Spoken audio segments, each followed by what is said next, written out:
আমরা এই মুহূর্তে রয়েছি ফেনী শহরের আমরা দেখতে পাচ্ছি বাংলাদেশ ছাত্র শিবিরের 48তম প্রতিষ্ঠাবার্ষিকী উপলক্ষে ফেনী শহরের বিভিন্ন গুরুত্বপূর্ণ সড়কগুলিতে তারা বর্ণাঢ্য রেলের মাধ্যমে তাদের প্রতিষ্ঠাবার্ষিকী উদযাপন করছেন।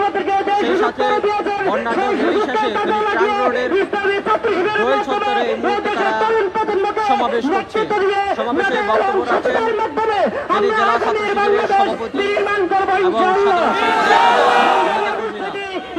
আসলে বলছে দীর্ঘ 48 বছর পর এই ছাত্র শিবির তারা মাঠে নামতে পেরেছে।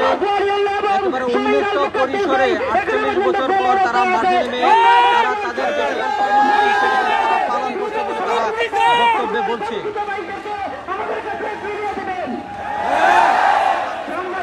এছাড়াও আমরা দেখতে পাচ্ছি এখানকার বক্তা যারা রয়েছে তারা আসলে জুলাই আন্দোলনে আহত, জুলাই আন্দোলনে নিহত শহীদদের তারা স্মরণ করছে। সেই সাথে সারা বাংলাদেশে 5ই আগস্ট গণ অভ্যুত্থানে আহত সকল শহীদদের তারা স্মরণ করছে সমাবেশ থেকে।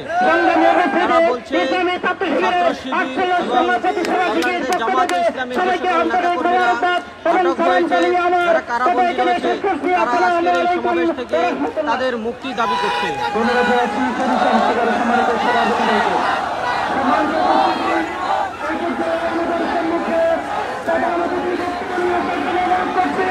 বাংলাদেশ ইসলামী ছাত্র শিবিরের কেন্দ্রীয় কার্যকরী পরিষদের অন্যতম সদস্য, কেন্দ্রীয় শিল্প সংস্কৃতি সম্পাদক, নোয়াখালী অঞ্চলের সম্মানিত তত্ত্বাবধায়ক মেধাবী ছাত্র নেতা প্রিয় ভাই এস এম আবু মুসা ভাইকে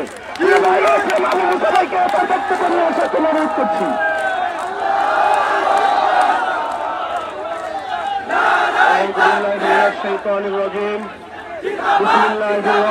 রহিম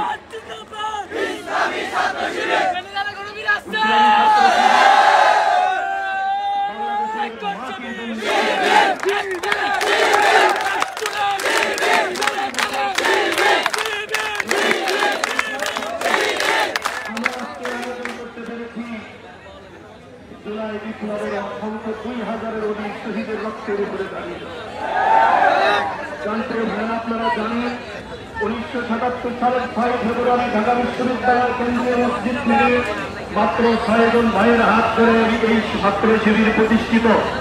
তারপর থেকে শুরু করে আজ অবধি পর্যন্ত ছাত্র শিবিরের তরাই উত্তরায় পাড়ি দিয়ে অনেক বেশি বাধাবেলা স্রোত মোকাবেলা করে আজ অবধি পর্যন্ত আমরা পৌঁছেছি। এর মাঝে দিতে হয়েছে আমাদের অসংখ্য ভাইয়ের রক্ত, অসংখ্য শহীদের লাশের মিছিল আমাদের এই শহীদি কাতারে যোগ হয়েছে। প্রাণপ্রিয় ভাইয়ের আমার, আলোচনার শুরুতে বিশেষ করে বৈষম্য বিরোধী ছাত্র আন্দোলনে এই গণ অভ্যুত্থানে যে সকল ভাইরা শাহাদাত বরণ করেছেন তাদের সকলকে আমি প্রাণ ভরে স্মরণ করছি, আল্লাহর কাছে শাহাদাতের মর্যাদা প্রার্থনা করছি, আল্লাহুম্মা আমিন। প্রাণপ্রিয় ভাইয়েরা আমার, ইসলামী ছাত্র শিবির প্রতিষ্ঠিত হয়েছিল বাংলাদেশের একেবারে আপ টু বটম পর্যন্ত সকল জায়গায় সুন্দর, সৎ, যোগ্য এবং দেশপ্রেমিক নাগরিক তৈরি করার জন্য এবং নাগরিক উপহার দেওয়ার জন্য। প্রাণপ্রিয় ভাইয়েরা আমার, সততা, দক্ষতা, যোগ্যতা এটা ছিল হচ্ছে ফ্যাসিবাদ সরকার, খুনি হাসিনা স্বৈরাচারী সরকারের সবচেয়ে বড় ভয়। কারণ সততা সহ কেউ যদি নেতৃত্বে যায় তারা মদ খাইতে পারবে না, তারা বোতল খাইতে পারবে না, তারা ঘুষ খাইতে পারবে না, তারা বৈষম্য করতে পারবে না। এটা ছিল হচ্ছে তাদের প্রথম ভয়। তার কারণে ইসলামী ছাত্র শিবিরের পেছনে বিগত স্বৈরাচারী সরকার একেবারে আঠার মতো লেগেছিল, কিন্তু শেখ হাসিনা জানে না। শেখ হাসিনা জানে না আমরা যেই আদর্শ লালন করি এইটা ভারতের দাদা বাবুদের আদর্শ নয়, আদর্শ পশ্চিমে আমেরিকার আদর্শ নয়, এইটা সমাজতান্ত্রিক চাইনার আদর্শ নয়। আমাদের আদর্শ তাওহীদি আদর্শ, লক্ষ জীবন চলে, লক্ষ শহীদ হবে, কিন্তু এই আদর্শ নিভে দিতে কেউ পারবে না।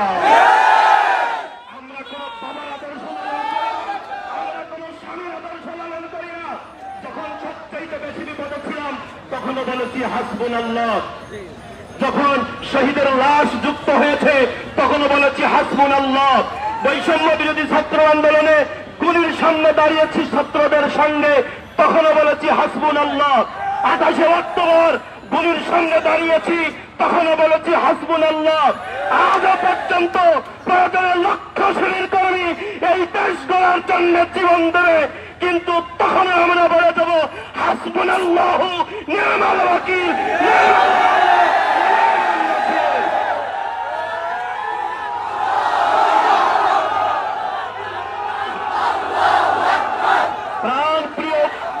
প্রাণপ্রিয় ছাত্র শিবিরের বিপ্লবীরা শুনে রাখো, প্রাণপ্রিয় ছাত্র শিবিরের বিপ্লবী সৈনিকরা তোমরা শুনো। বাংলাদেশ ইসলামী ছাত্র শিবিরের সেক্রেটারি জেনারেল উনি বলেছেন অবশ্যম্ভাবী আর একটা বিপ্লবের জন্য প্রস্তুতি নিতে। ছাত্র শিবিরের কর্মীরা হাত উঠিয়ে দেখে দাও, আর একটা বিপ্লবের জন্য তোমরা কি প্রস্তুতি আছো?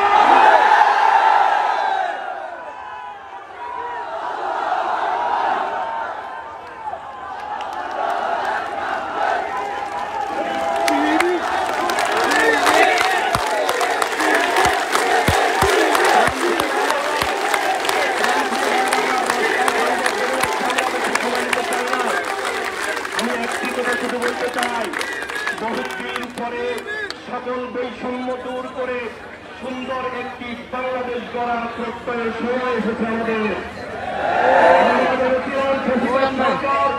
শেখ হাসিনা খনি হাসিনা অন্তর্বর্তীকালীন সরকার দ্রুত এগিয়ে যাবে, কিন্তু আমরা দেখতে পাচ্ছি আজও পর্যন্ত সচিবালয় থেকে শুরু করে গ্রামের ইউনিয়নের অফিস পর্যন্ত সব জায়গায় বুক ফুলিয়ে ফেসিবাদের দোসররা ঘুরে বেড়াচ্ছে। সাবধান হয়ে যাও। মার্চ ফর 32 ধানমন্ডি 32 এইটা তোমরা দেখেছো, একটু ঘুষ করেছো। তাই তোমরা যদি সচিবালয় থাকে এই আওয়ামী দোসরদেরকে না সরাও, বাংলাদেশের সাধারণ জনগণ, বাংলাদেশের ছাত্র জনতা মার্চ ফর সচিবালয় করতে বাধ্য হবে। সকল জায়গা থেকে আমরা গণতন্ত্র মানি, গণতন্ত্র পছন্দ করি, একে অপরকে সহযোগিতা করার কথা বলে যার যার দলের কাজ, এইটা স্বাভাবিক। কমপক্ষে গতকালকে রাত্রে এটা বুঝে গেছো ফ্যাসিবাদ সম্পর্কে পুরো বাংলাদেশের মানুষ এক। ফ্যাসিবাদকে জীবন দিয়ে হলেও বাংলাদেশে আখেরাত আসতে দেব না। একটা কথা সাবধান করছি, কেউ যদি ফ্যাসিবাদ হয়ে পুনর্জন্ম নিতে চায় অথবা নতুন করে ফ্যাসিবাদ যদি গড়ে উঠতে চায়, ছাত্র শিবির এটাও হতে দেবে না। সর্বশেষ আমি অনুরোধ করছি অন্তর্বর্তীকালীন সরকারকে আজকের এই ফ্যানের ইসলামী ছাত্র শিবির বিপ্লবী জনতার সামনে যে এক সর্বপ্রথম কাজ, বাংলাদেশের শিক্ষা ব্যবস্থা সংস্কার করতে হবে। শিক্ষা ব্যবস্থা থেকে সমস্ত প্রকারের দূষিতকরণ জিনিসগুলো বাদ দিতে হবে। দ্রুতই শিক্ষা কমিশন গঠন করে বিভিন্ন সামাজিক মানুষদেরকে নিয়ে শিক্ষা কমিশন গঠন করে সুন্দর একটি শিক্ষা ব্যবস্থা গঠন করার জন্য অনুরোধ জানাচ্ছি। প্রাণপ্রিয় ভাইরা, আপনাদেরকে সকলকে ধন্যবাদ জানাচ্ছি। আগামী দিনে ছাত্র শিবির কর্মীরা শোনো, দেখা হবে রাজপথে ইনশাল্লাহ। লিল্লাহে তাকবীর।